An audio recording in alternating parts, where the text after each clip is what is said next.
때 우리가 전에 우리가 어떤 때 서울에 비슷한 일이 이제 원이 보고 관찰 그러니까 내가 보고 사고 뭐 누구 때 이제 보고 상대가 봤대 그 보고 때 근데 정도나 이제 보고 then I told them that we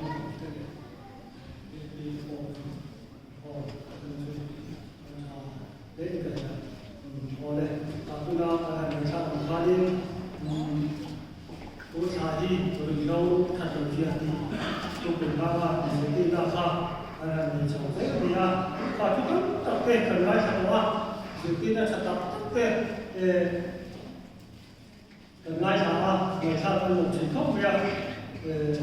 lúc cái nào hiện các người ta sẽ tin là rồi đâu ra đầu tiên nó có không thì là cái có hiện sử dụng sẽ thì cái cái câu chuyện mà sẽ cần có vào tập nhiều vào nên hành xử thì được có vào và lại được không là đi thì khác để tham để ta đi là cháu này tôi được có qua đây rồi ngoài đây là tôi nghĩ vì sao mà sao vì cái gì đó mà chắc cũng khá đi à thì tôi đã ra sao để mà chân thế là tôi nói là tôi nói lắm cần thân nó cũng khá Christian là cũng là khá đó là cái sao để mà nó khá cần thân nó cũng là cái gì khá cần thân nó có thêm bài nó cũng là lần nào có thêm người tu cũng chả cũng là mong để à tôi khi nào đi thếแล้วเราสอนในโจทย์ตัวนึงมีสุดที่นั่นยังมีค่อยคงเลยอ่ะตัวที่ไหนเฮียนนั่นก็แล้วมาที่นี่ตัวกระรู้ตีไอ้ทุกคนโมเองหรือลงชัดลงเทียนเต้แล้วก็พวกชอบผู้เรียนเทียมนักสุนัขกันที่เสียตัวมีเทียเอ๊มาใช้กันที่มันโตกว่าแล้วก็กันบัวเสียเต้มันมีสาวสักผู้เรียนอีกข้อไอ้นะนั่นมีสิ่งที่เราดีนะเจ้อาเมน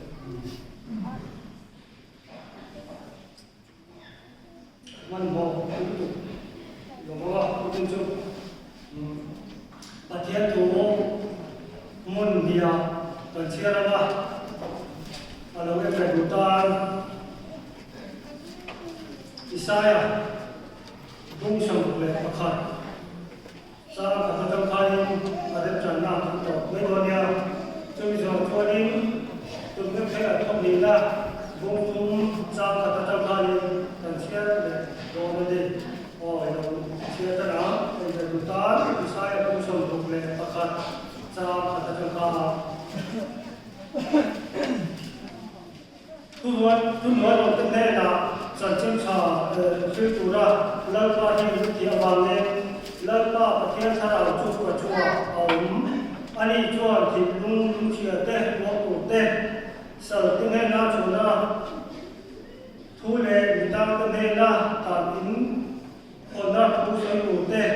เลิกมาลุกวันทุเลกันตะเคียนกุบาลามีผู้ช่วยอุเตลุงไอ้จงลุงขบอุเตวุฒิอายาปังปาที่หุเตลุงไอ้อายาดินนาเฮียเตมุนนัสนาอายาฟังนัสิเฟเตอันเนนาเตใจอนาลุงไอ้อุเตตานาตัวอุเตอินมิตีระดีก็ถ้าทำดีละ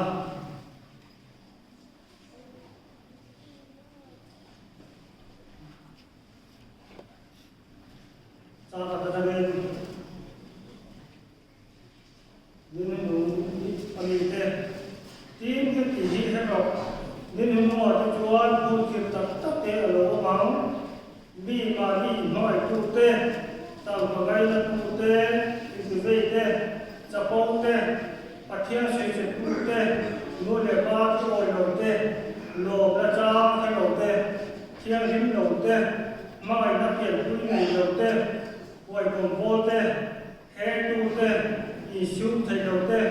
ลิโกเซเต้ชาดูฮับลงเต้อธุกะเจเต้กันวันเต้จัตตามันสมสมเต้อาเมนทุกวันเช้าจะพบกันนี้ที่กันทุ่งจุ่มกับให้กันลุกขึ้นกันดีละทุกที่ไหนเห็น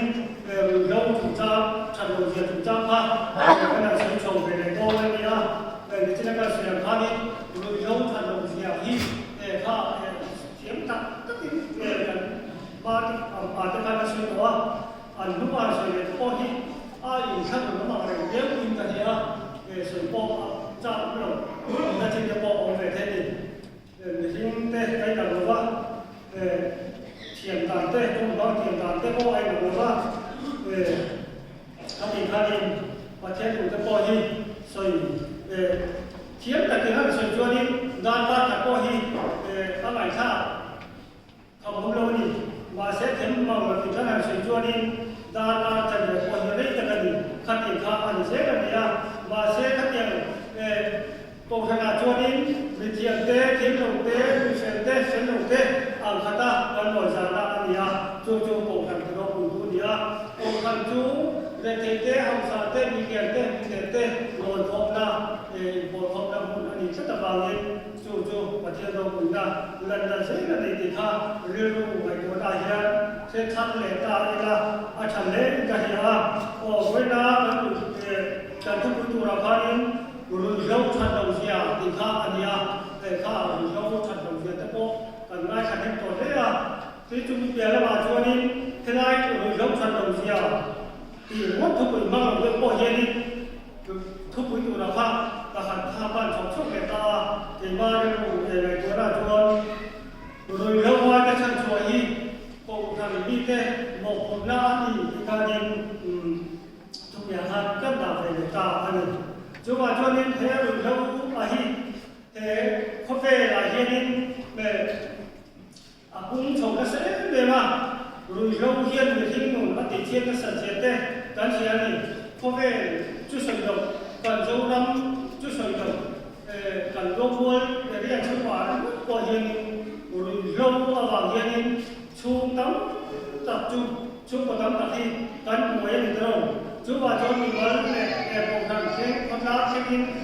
รู้เรื่องว่าเฮียนขับการมวยชมดีนะรู้เรื่องจุดเย็นนี่การที่ชวนนี่เวลาเห็นคนบอกเขาไปรู้เรื่องจุดเย็นนี่การที่ชวนนี่ตั้มกับชวนนี่รู้เรื่องวันที่ยันให้ติดจุดเขาบอกแล้วก็แต่พอที่ตั้มกับชวนกันที่อยู่ไม่ทิ้งมาเซลล์รู้อินให้ดีกันอีกสิ่งที่นั่นตัวนี้เราเชื่อรู้เรื่องชัดเราเสียเราเชื่อที่เรื่องว่าชวนนี่แต่ว่าไอ้คนนั้นก็มาkalau shoot pada itu ni belum ada dia ju kan iskanza judge tadi lagi kami ke patung ni ani jadi macam ju ada nak tahu dah ni tadi macam ni ju ni kan taksa di dalam itu kemari taksa di normal itu kan suap kan kaya di dalam itu so ini dia tu apaจู่รู้วันนี้ตั้งแต่จู่อันนี้ตานี่กลายเป็นอาไปวันนี้กันยาเอ็มจูกันจ้าจักสกับอีเย็นเอ็มกันชัวกันไงคนน่ะเนี่ยกันเจี๊ยบเนี่ยกันที่อยู่เนี่ยกันเจี๊ยบใช่ไหมที่ดังนั้นที่ดูค่ะเราวันนี้ก็จะดูยาคำนี้ที่นั้นจู่แค่หัววันนี้ช่วงนี้เรามาเรียนช่วงนี้เชียร์เตะทุ่มใบละทั้งช่วงนี้เชียร์เตะบอลนี่ละดูน่าก็เราใช้ในช่วงนี้ก็เราใช้เตะโดนในวันนี้ดูเราดูน้ำมีการใช้ปัจจุบันนะครับเกมอันนี้เป็นที่หนึ่งบ้านไหนมีเชียร์เราคู่มีข้ามีปัจจุบันค่ะอันนี้โดนอันนี้ดีค่ะเซตาอีละอาจารย์เองกันที่ละกันโจรำจะพอเฮียนที่นี่ละตัวจุดว่าโจรเราเฮียนบูอันว่าน่าเสียเลยมาคุณอาจจะบอกว่าการเชียร์ประเทศตัวการเชียร์นักบอลนี่เราส่วนนั้นคุณนี่นุ่มว่าจะชวนนี่ชัดเราเราไม่ตะโกนตั้งแต่ชวนนี่นุ่มตรงที่โจมเรานุ่มมาอย่างผมเองตั้งที่นุ่มตะบอกว่าขัดยังประเทศตัวเฮียนี่ที่ใส่เราให้พวกอันนี้เราดูวิธีนุ่มกันนุ่มเป็นผมตั้งที่แรกประเทศนี้ประเทศตัวเฮียนี่เราใช้นุ่มแค่ไปเราดูยาแต่ที่นั่นที่เราเด็กๆพวกที่นั่นที่กันใช้เวลาพวกฝูงคนเด็กน้องเนี่ยแต่ช่วงนี้ที่จะไปเราเป็นไงเขาชี้เด็กของประเทศพวกนี้มาเช็คประเทศนี้ชั้นเด็กว่า lo dia chu chu pathian thu som tin na kim hu ba ni sia te kim hi amma ta ka chu ka ni sia te aro ku sia te le ti na ni fu thua te lo dia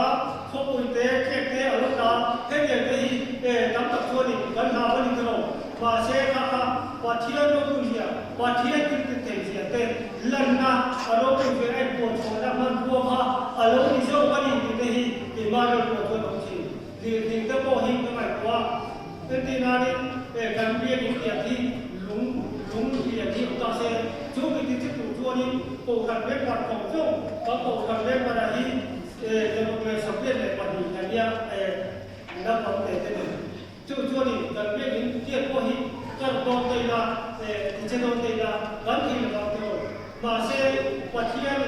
thiên của cho ni liền đấy à thì nó là thế chú có thể bên kia nó là nó có ở mua đi hiện để cho ni à sau cái lúc bảy giờ chú mà cho quạt thiên nó cũng gì khi mà ở trong cái chỗ cái gì thế khi xem nó cũng gì thế sao âm mưu thế này chú nhìn gì mà cho ni rồi trong phố hi đâu cái thú đâu thì nó đi cái kia ở đây của mình nó cho ni cũng một số cái gì còn dấu cái con chú tay là làm ra cái con cũng một số cái gì dấu cái con là chú chúng ta cho nên chú do thì riêng này chú mà cho người dấu ở đâu chỗ nó cũng cái con hít của ba mình dấu với chú tại vì để cũng lại nó nên thì nó chú đem thêm chú cũng thêm chú sáu cái gì của nắm thì cái gì cái nắm để tập thế thì nó dấu nó cái chú India nó sẽ tạo nắm để tập thế tập nắm để mà xem rồi nắm cái gì cái nắm cái gì ấy chỉ nó sẽ được tốt như thế nào chú mà cho Christian nắm cái này rồi nắm cái gì nhìn ấy chỉ nó sẽ bảo vệ mình rồi đâu vào hiện rồi đâu thì nghe ra là thêm chỗ cái chỗ đấy là cái đấy thì cái này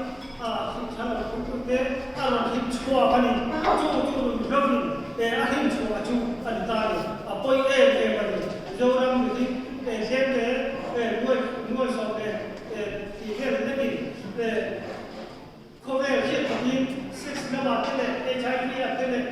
nó mà thế bộ không phải hiện tại như đâu đang cái tập thế thìที่ฉันจะมาจันที่ฉันจะมาเขาเรียกที่เป็นเรื่องว่าที่นี่กันหลานนะที่อันนี้ส่วนนึงดูมาดีตรงจุดว่าตัวนี้กันหลานนั่นจะบอกที่ส่วนนั้นเรื่องเล็กของเรากันเนี่ยอันนี้ทุกที่นั่นตั้งแต่อยู่กันกันเอาลงก็เจ้าสาวสามีจะสามีเลยสองคนนี้สาวสามีจะสามีเลยสองคนนี้จุดว่าตัวนี้กันนี่เขาเวลากันนี่là cái câu hi thì đó là chúng ta đi là phải thay ra ya thêm nhiều cái rồi cũng được cái câu hi này cần biết cái câu hi này rồi lâu chẳng còn gì cái câu hi chúng ta mang ra thì ở đây được cái câu hi là cái chúng ta cho nên chỉ là cái số lượng khá đi rồi lâu chúng nghe thì cái gì cho đi giờ thì cái mà đi đặc sản nó mà thì bây giờ người cũng bán ai được á cần thu hoạch thì đó làm thành thu hoạch á chú rồi lâu vấn đề chú anh ta đây là chú rồi chú vào cho nên khá mi khá để cái cho anh là số nghe anh đi cho nên để vào á giống nó mà như rồi lâu để tâm tâm em rồi lâu mai tâm tâm em nghe anh đi để bảo qua anh chú tài là chú mi anh lâu chú anh ta muốn tâm tất cả cho nên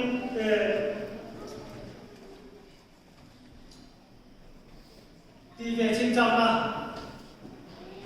bởi vì ở quanh một khúc mày em tin là đủ lại mấy chuyện thì trở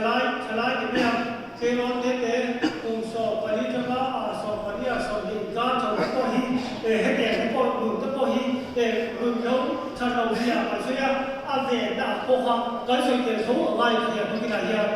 trở lại cái ta thì cái tiền nó để ta có hi cái việc quy về khác ở ngoài chúng ta cho nên ở trong đầu gì quất xây dựng qua đi thì chế mình cần một giao thông đồ mà đi cho tụi lai à hay cái nó để tập bộ hiện cùng số và đi cho các số và đi ở số thì các tập bộ hiện thì về chính trang nó ha anh định chính là cái đó khai lại rồi là tất cả mua để bắt được hiện cần về mua hiện không ai ra sẽ tụi em một con tu mua để bắt được thì cái gì đó thế để rồi thế bầu thằng cái bầu thì cái này đến cho con đi rồi theo mai à chú ăn sang số nó chú mong nó chú cùng gần tí gần để chỉ là ban sự đầu ha cùng gần cái tập bồi cái là thống anh này chú mà chú khám bị thì về chính trang đó cái nó cái tế khám bị ở vấn đề khám bị cái ở vấn đề ở vấn tập đề khám bị khám ở vấn đề sao cái ở tam thiên một cái hiện đi cầu khăn là tập bồi hiện nghề thì là chú vẫn hình ra cán cầm na cầu khăn cầm na chú là đâu đi chú mà chú anh ở vấn đề sao tập bồi của tập bồi như là là cha đây cái là cùng sổ bản đi ra má sổ bản đi ra sổ đi ra sổ khăn đi về chín cái thứ hai mình bảo chứ cán thẳng cán là cũng có về chia cho nên về chia cho thì mình mà chẳng chín chúng chưa phát đồ bây giờ cái là cái nó cho má đã cho nên đâu thì nát cái đó bảo đất cái bên chúng trong trong bảo đất cái một chất đi về chín trăm là mình bảo cho nên mình bảo thì cũng bảo cho nên biên trang thì chú tất cả chúng nhà về na chú cầu khăn là tất cả gia đình tiền to mà cả làm cả quay bộ đã chết chú là người ta chứ chú mà cho nên cầu khăn tất cả gia đình đúng ai là sản xuất gia đình về tất cả đi đầm ai cũng về thà thì sao cũng phải chứ chú mà chỉ cho nên thì anh điดูเราอันนี้ตัวทวนเสียงคันเลยอาหารตัวนี้จูมาตัวนี้vềนะครับเอาไว้หมดตัวนี้ดีค่ะเราชัดเราเสียไม่อาจจะvềนะครับเอาไว้หมดตัวมันโอ้ที่ผมเรียนรู้ที่ไหนเนี่ยก็ไม่ตัวนั้นเรื่องหมดตัวของตัวนี้รวมหมดไปนั้นมีป่าปัญญามีป่าตัวนี้ที่เขาเขียนแต่ละเรื่องที่เขารวมหมดไปนั้นที่แม่อันที่เจ้าหน้าที่รู้ว่าบริบทคนเอาเช่นนี้จู่ๆมีปัญหาป่าในดับขับอันเป็นเช่นนี้จู่ว่าตัวนี้เขาเขียนที่เขาคิดองค์เห็นอะไรมาเสียจู่ๆเป็นที่เกี่ยกันเลยนะในที่นั้นก็เสียตรงพวกคนนี้ชุ่มปวดพวกคนนี้อินเดียคือเขานู่นเลยว่าแต่พวกคนนี้เนี่ยเราเชื่อพวกแม่พวกคนนี้อินเดียคุยต้นตู้กันอยู่ที่พวกว่าเพื่อนทำเรื่องต่างๆนี่นะอาจารย์เนี่ยกันเนี่ย就把昨天一个新疆那那种地方，看你咱们这种慢人话的，我们那么看，咱们这个看，干啥的，干做的看，哪一的看，这个看，不用的，这个。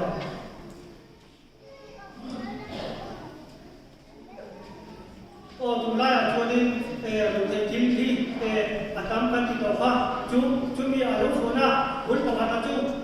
basic ten tiang ten asal fonti cukup kecil ten cukup broken family ganti tam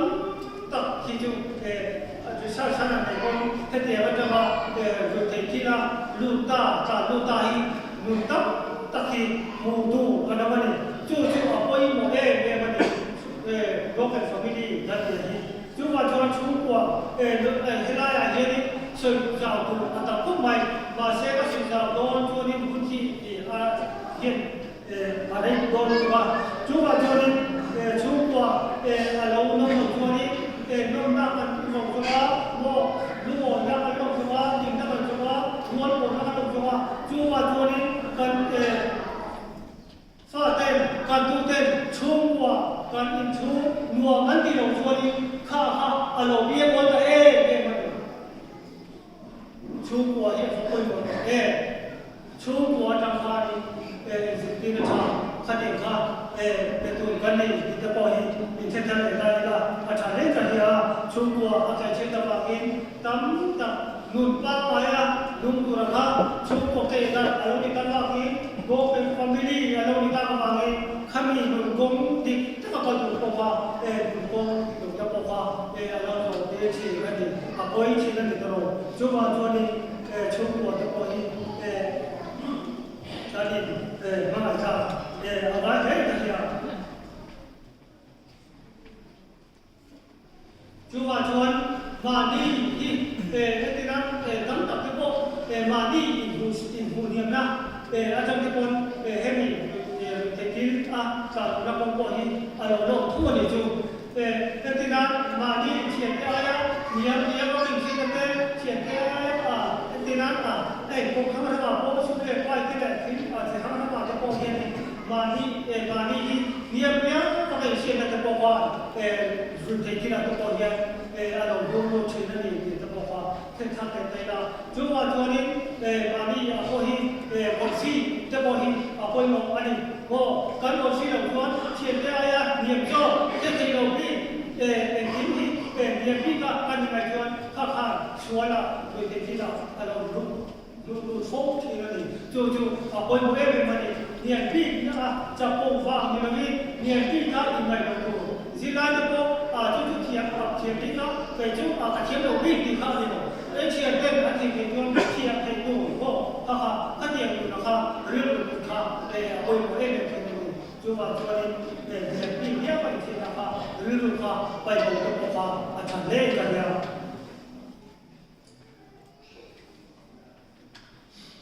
Tuhan Tuhan, kita akan silakan Maria ingat nama Tuhan dia terkepokan dari kita Tuhan Tuhan dia macam terkepokan ini dari kita terkepokan kalau kita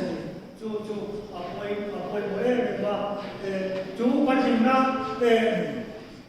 Tuhan dia tujuan ini pun dalam Islam kan dia pun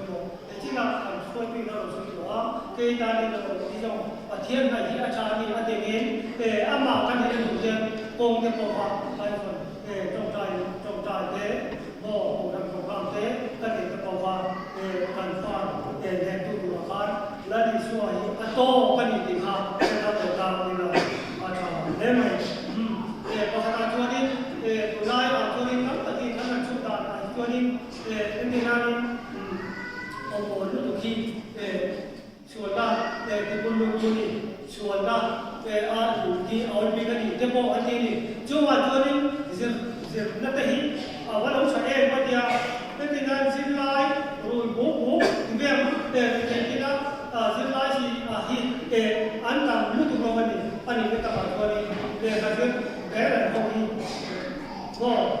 รู้ที่นั่นลูกรู้ที่บอยางตามันอยู่ห้องสิ่งที่ไปเลยว่าเป็นตัวนี้มันลงจะต่อเต็มอันนี้ครับตัวนี้จังหวะตัวสิ่งที่ตัวนี้เขาใช้กันเราเช่นเดียวกับสิ่งที่เดียวโม่เช่นเดียวกับมันเดียวการเงินวิถีวิถีตัวเดียวหรือเทคนิคมันคนอยู่ตรงตัวเดียวจังหวะตัวโอ้โหลูกจูมีเรื่องตัวเดียวที่ฉันเอาที่ตัวเดียวจังหวะตัวเอาไปหมดตัวเองโอ้โหลูกตัวคนนี้เราใช้ตัวนี้ดูผมชวนเราโอ้ยสำนักเด็กข้าเราขนาดนี้จังหวะตัวข้าโอ้โหลูกที่อาจารย์วันนี้ประเทศตัวที่กันที่ข้าทำไปเลยช่วยให้โอ้ยสุดเสียอันนี้จังหวะตัวการทำงาน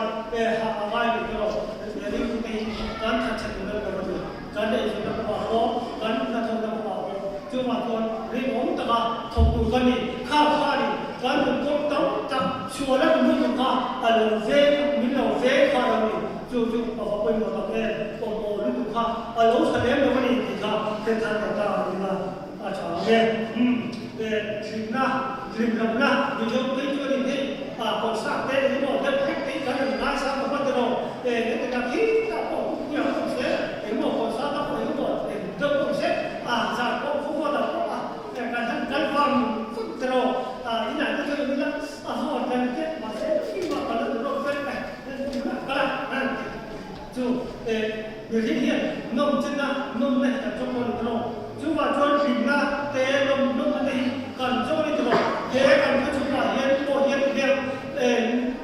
ถึงนั่นตัดตัดกันมาตัวนั้นตลอดฉันดูไล่ฉันไล่ก็หิไม่ตัวนี้ละเวลาเตะที่สปอร์ตโมฟุกยังโมเห็นว่านมนั่นเป็นนี้กันฟ้านั่นสปอร์ตตลอดช่วงก่อนช่วงเลี้ยงฟ้ากันมาช่วงก่อนวันนี้ช่วงเดียวช่วงนี้นมนะในโรงเรียนนี้เขาเป็นนั่นคนกันอยู่กับช่วงเดียววันนี้ขัดแย้งช่วงวันนี้กันว่าตอนนี้ตลอดจู่ขัดแย้งผ่านลิมนะนมนะการอยู่ในป่าผ่านจำตักที่เราถูกผ่านการอยู่ป่าตานี่จู่ว่าจนลิมลงทำไมไม่เกี่ยนเนี่ยมีเกี่ยนเป็นผู้เชี่ยวชาญลิมลงป่าป่าชาติที่ข้าอารมณ์มันนี่ที่ข้า ข้าเทตาเมตาละอาจารย์กันยาข้าหรือเราทันนะหรือเราเราโกยกันนะกงข้าองชุกงข้าเนี่ยจุดนี้เราทันกันที่ข้าที่อะไรเราก็ข้าตาข้าเป็นผู้ชมตัวหรือเราที่เราการแสดงว่านี้หรือเราทันเราเสียข้าทันเราเสียข้ามันช่วยว่าเราโมยาการลุกขึ้นนั่งจันสมข้าการช่วยตุลาการการช่วยเราเนี่ยตุลาตัวนี้เราทันเราอัฐอนะแบบ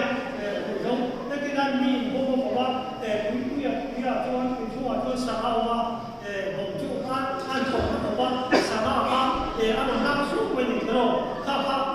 ผมข้าอัฐอนะกันคือที่ตัวนี้กันเราคนเดียวอัฐอนะทั้งนั้นก็เราช่วยได้จู่ชูก็ทำมันนะข้าอันนั้นทิ้งได้จู่เราเป็นที่นั้นการช่วยกันจูกันจะจัดกันที่ข้าเราปฏิบัติปฐุมจิตตุมาข้ากันที่ทิ้งได้จู่นี้ที่ชูกว่ากันชูกว่าจ้ามันนะอันนั้นเชื่อมได้เราลุยลงตัว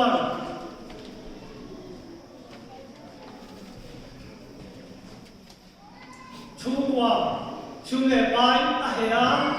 ดูแล้วว่าชูเล่ไปคนละนานี่อ่ะน้องเจ้าคุณน้าว่ามิเตข้อหาน้าเด็กนะทุกมาก็เสียขานี่ขานี่น้องเจ้าเตะน้องสิบปอนด์เตะเนี่ยข้อนุ่งเตะเนี่ยทิ้งฉันขัดแย้งผู้เพื่อนขานี่ขานี่อะครับอาว่าขานี่ชูก็ข้าอารมณ์จะนั่งกันที่ตรงกันที่นั่นชูก็ข้าชูว่าอย่างที่ชูนี่ชูก็ชูอาจารย์ไม่บอกที่เราชูเขาเป็นยังไงครับอามาหลงอามาขอความกรุณานี่ดำรงข้าชูว่าเลยว่าที่นี่เราชูอาจารย์ว่า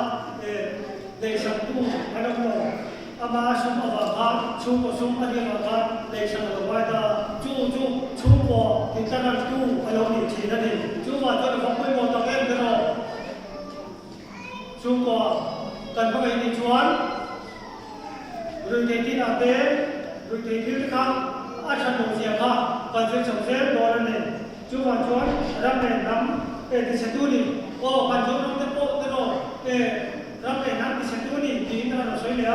ชูว่ากันรับเงินน้ำเตโปฮีแต่ที่นั่นมันคุ้มมากเลยสิครับเขาเวลินเวลินจะช่วยเงี้ยนี่เซ็กซ์น้ำมันเตโมHIVโมหรือที่น้ำมันเตโปพานี่กันที่น้องสเตเตโปฮีวินเทียนพานี่ตลอดวินเทียนพานะครับอันชวนเราเรื่องของเราวันนี้ชูว่าชวนรำเล่นน้ำที่เสตู้ที่มวนมตู้โพที่สองเราตู้ข้าอันนี้ตั้งแต่นี้กำลังหันไปที่สองเรารำเล่นน้ำมิโซเราที่เสตู้ข้ากันที่บินเสตู้ข้ากันที่ที่นี่ชูว่าชวนนี้อ่ะโมข้าเสร็จข้ากันเล่นวันนี้ชูว่าชวนกันเฉลวันนี้ที่ข้าเสร็จทำในตาดีละอาจารย์เล่นกันยาคนเราตัวตู้นี่อ๋อเขาอาการแค่นี้ก่อนคนเราพวกคริสต์มาสเดย์อะไรแบบนี้ก่อนคนเราจะพวกวยเมย์จะพวกจานะไปวันมานี่ที่ขานี่หาตะกี้โม่คนเรานั่นเองคุณจับผ้าลงตรงนี้คนเรากงกันที่เต้นริมตะกร้าหมวกตะกร้าจะเล่นตะกร้าประเทศนั้นแสดงจงมองที่ด้านนี้อวยเมย์จะคนมาจากที่ตรงฟังที่โม่ปฏิบัติเที่ยวดูฟังพวกที่เนี่ยตรงรุ่นเราว่าเพียงรุ่นเราที่อันตรมาว่าเพียงเทพเจ้าที่ตรงอวยเมย์คนที่ทำมาตรงโกหันคนทำมาตรงฉลาดคนทำมาตรงชูคนทำมาจูเขาไปตัดจูสักวันพวกมาจูนี่ตรงเขาไปตัดคนทำตัวจูข้าอันนี้สักวันนี้จูว่าจูรุ่นเราที่เขาไปตัดรุ่นเราอาเฮียนี่กันรุ่นเราตัวเด่นข้าจันทร์ละที่พวกเขามาคุยตัวเด่นนี่ที่ข้าเป็นทางนี้ไปละอาจารย์เองว่าที่แกเห็นอะไรก็ชุบปะโป้รู้เตะคิดโป้เดียวกันอันนี้ชวนนี่พูดแบบรู้พูดชวนนี่เราเตะจริงเตะโมเองเตะอินเตะ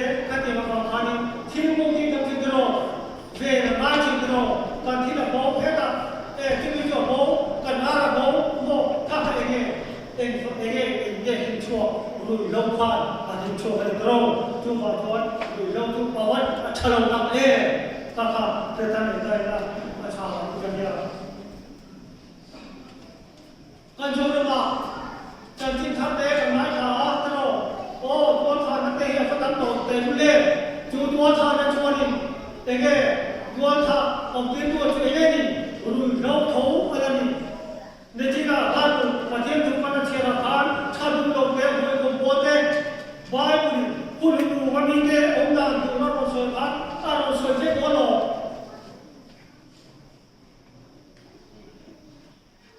ประเทศทุกอย่างฝุ่นกินสวยกินสวยลงในอะไรเราก็ติดกับฟ้าจุมาจวนประเทศดูที่ว่าเราคุยกับเองเราว่ากับเองหัวทางเตะออกที่ตัวจูรู้เราบุญเป็นคนรู้เราก็เพียงรู้เราเป็นประชาชนกับเองมีนักเตะมีมุนกันที่ว่ากับเอง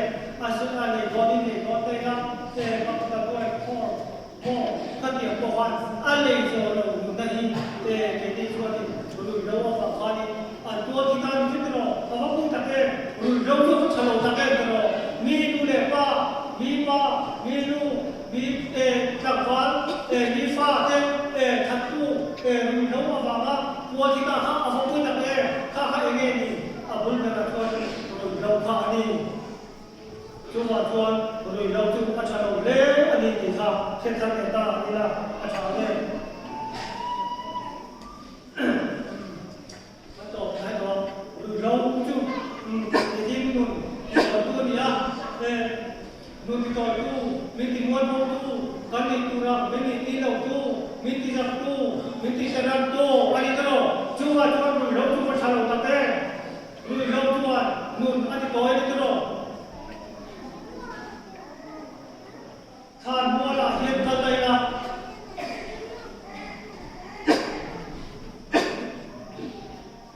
เราบังเตะโม่ท่านมัวรู้จุดซา